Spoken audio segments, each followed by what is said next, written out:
paix du ressuscité soit avec vous. Bienvenue pour ce temps de partage de la parole de Dieu. L'évangile d'aujourd'hui nous montre la réponse de Jean-Baptiste à ses disciples. Jean-Baptiste, par sa réponse, vient les rappeler sa place de précurseur et sa mission. Dans le verset 31, nous voyons la réponse de Jean qui est « Celui qui vient d'en haut est au-dessus de tout ». Vu que la supériorité de Jésus vient d'en haut, vient de Dieu, cela ne doit pas susciter la jalousie parmi les disciples. Au contraire, cela doit les inviter à reconnaître leur pauvreté, leur humanité et surtout le besoin d'être sauvés. Jésus qui vient pour nous sauver. Au verset 34, Jean continue. En effet, c'est lui que Dieu a envoyé dit les paroles de Dieu qui lui donne l'esprit sans mesure.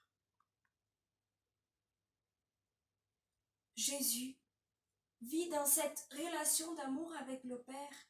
Il est le Fils par excellence. Il nous donne sans mesure son Esprit Saint. Il manifeste l'amour du Père dans notre vie. Et cet amour du Père et du Fils s'appelle l'Esprit Saint.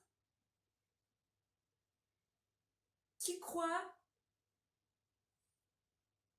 le Fils a la vie éternelle. Celui qui refuse de croire au Fils ne verra pas la vie, mais la colère de Dieu demeure sur lui. Par ces versets, nous sommes invités à nous poser la question. Comment Jésus règne dans ma vie? Quelle est la place que je laisse pour qu'il devienne sauveur? Comment je sais accueillir sa royauté dans ma vie? Et le pape François, dans un commentaire qu'il fait sur cet évangile en 2013, il nous laisse un bon conseil. Alors je vous lis. Ces jugements est prononcé à chaque instant de la vie, comme une confirmation de notre acceptation avec foi du salut présent et actif en Christ, ou de notre incrédulité avec la fermeture conséquente en nous-mêmes. Et c'est cela. Ces jugements, ça dépend de nous. Le royaume de Dieu, il est là, présent au milieu de nous, il se réalise chaque jour. Donc si je me ferme à la grâce de Dieu et je ne laisse pas Jésus régner dans ma vie, la conséquence sera que je m'éloigne de lui, que je m'éloigne de cette vie éternelle. Oui Seigneur, aide-nous à t'accueillir dans notre vie.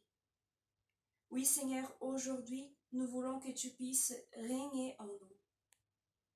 Viens Seigneur manifester ta royauté et ton amour dans ma vie. Amen. Que le Seigneur vous bénisse. Restez dans la joie du ressuscité. À très bientôt.